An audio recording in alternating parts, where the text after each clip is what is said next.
So we got steak, potatoes, and a salad, all in 15 minutes. Let's see if we can do it.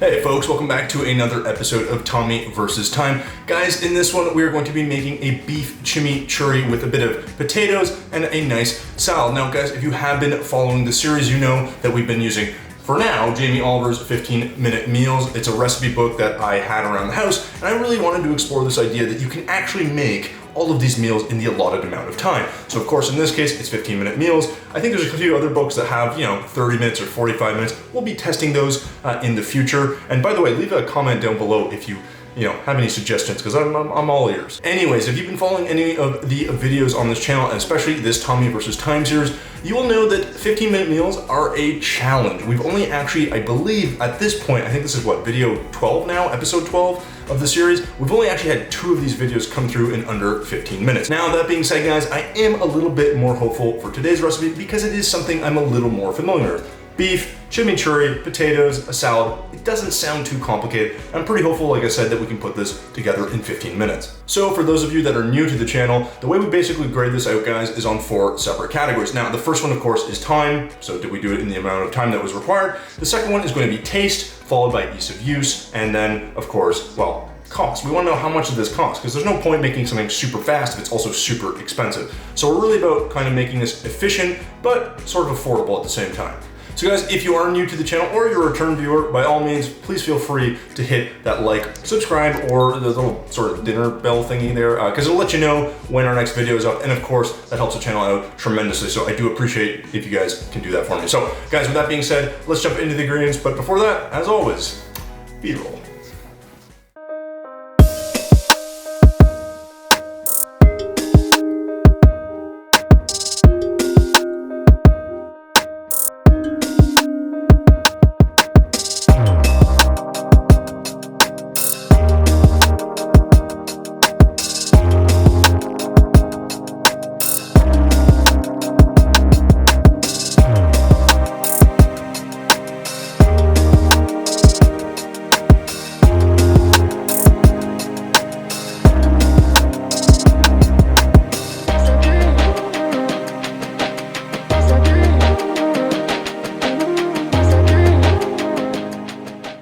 All right, folks, so with that beautiful B-roll out of the way, let's jump into the ingredients. Now, I will say in advance, guys, we did forget to show one of the ingredients, which are our frozen peas. However, you'll be able to see those as I put them in, and I do make a note of it later. But with that being said, guys, let's get to our first set of ingredients, which is going to be our potatoes. All right, so we try to make that shot look a little bit more dramatic than it need to be, but basically you're going to want to grab yourself 1.5 pounds of baby potatoes. This could be white, red, or of course, purple, whatever you like, and then you're gonna grab yourself 1 lemon.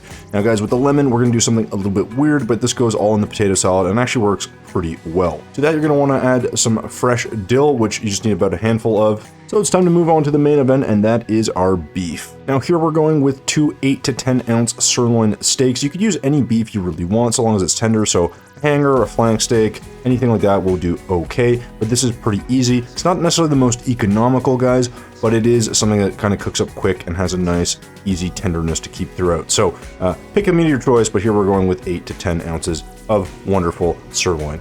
So for the chimichurri, you're going to need the following: some sherry vinegar or red wine vinegar, about 2 to 3 tablespoons. You're going to want to grab yourself 1 spicy pepper, 3 to 4 cloves of garlic, 5 or 6 scallions or green onions, followed by 2 teaspoons of dried oregano. And to that, guys, we'll be adding, of course, a little bit of our cilantro. And also don't forget that we need a bay leaf, which we're going to go grab here.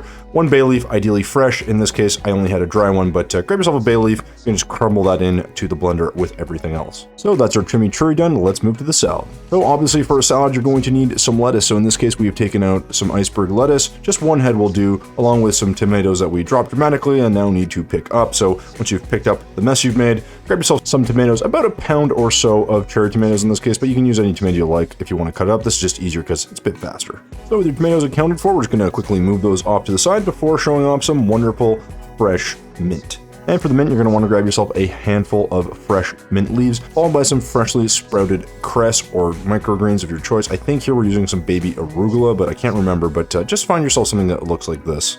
Now, of course, our salad is going to need a dressing, so you're going to want to grab yourself some olive oil and some balsamic until you actually realize you forgot your balsamic glaze. This is going to add a nice little sweetness, and highly recommend you grab this on top of everything else. And yes, the glaze is optional, but trust me, it really does help out this recipe, and it's very easy to add and takes no time at all.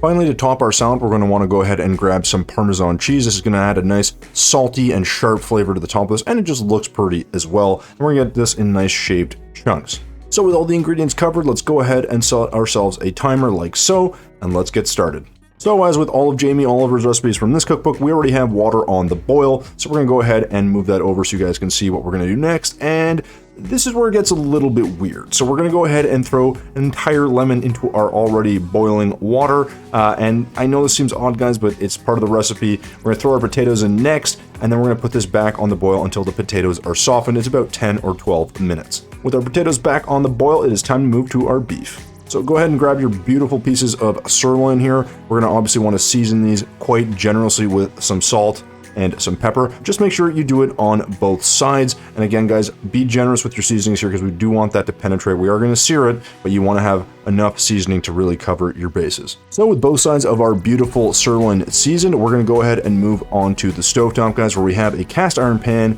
with about 2 tablespoons of a neutral oil, in this case canola, and our heat is on a high heat.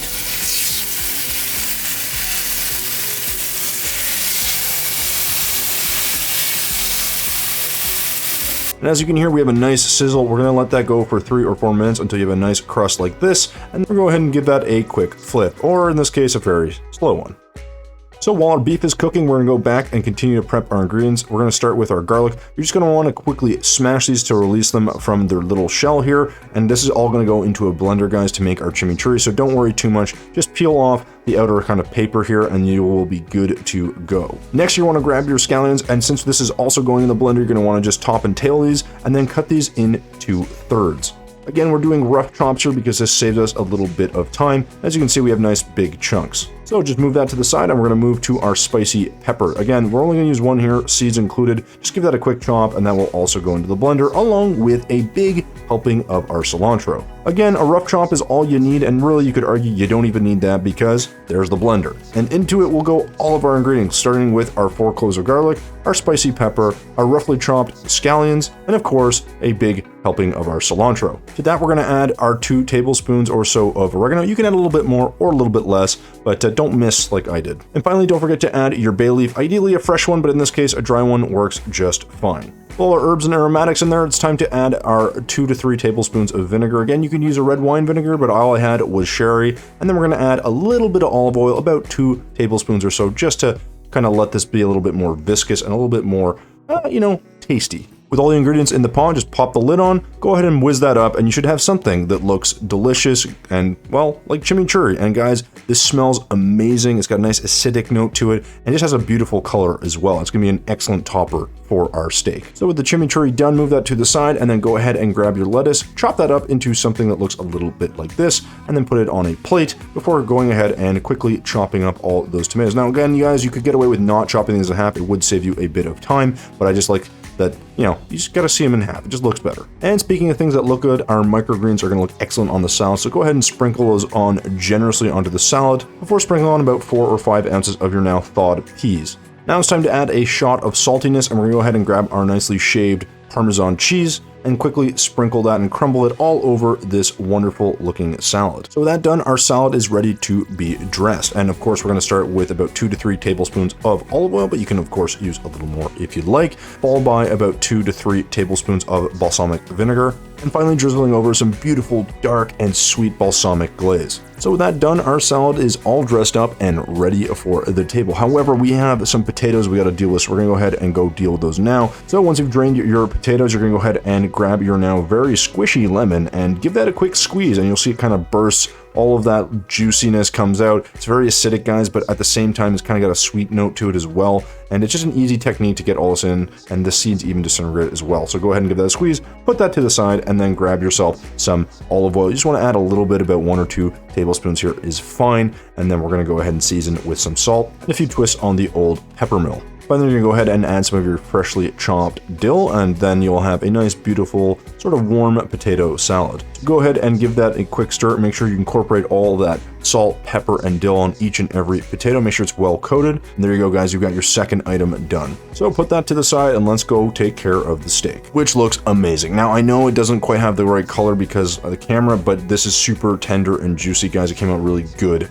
Just take my word for it. Anyways, finish cutting all that up into sort of manageable slices, and go ahead and give that a taste, and God, that is good. But try to resist the urge to eat all of your steak because we still need to throw on some delicious chimichurri. So go ahead and grab a big spoonful of the green stuff and lay it on thick because this stuff is great. Now, I will say, guys, I'm a fan of this stuff. If you're not so big a fan, that's all right. You can put it off to the side, but this is what your final product should look like, guys. We got our steak, we got our salad, and we got our potatoes. It's a filling, delicious recipe, and all in all, it actually didn't take us that much time. Because believe it or not, we actually had 12 seconds left over, so this was a 15-minute meal.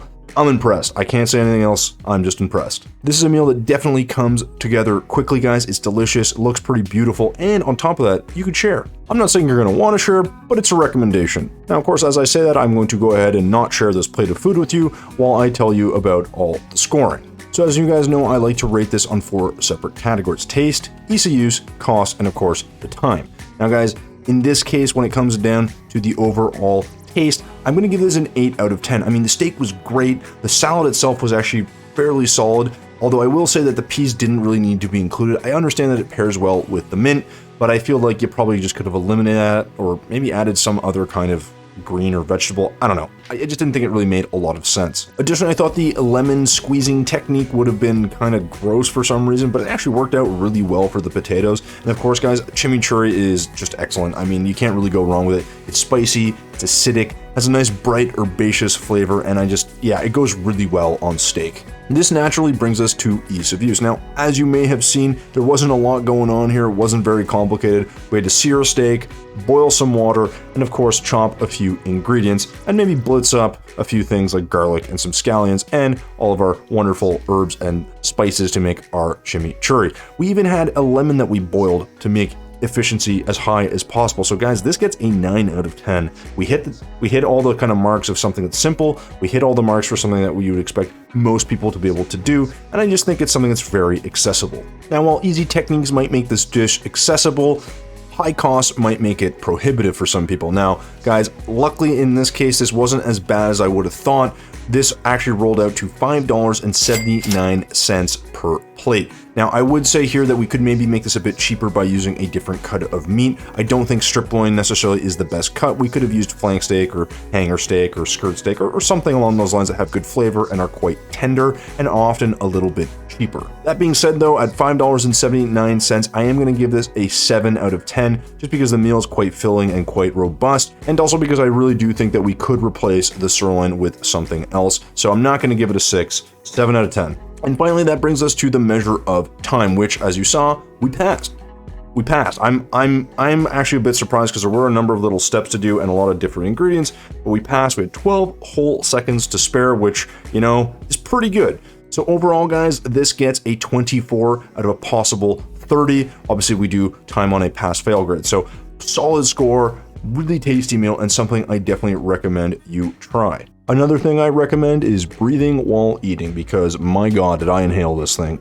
It's delicious, guys. Can't go wrong with it. Definitely recommend that you give this one a shot. Again, this is Jamie Oliver's Beef Chimichurri from his book, 15-Minute Meals. With all that, we're done.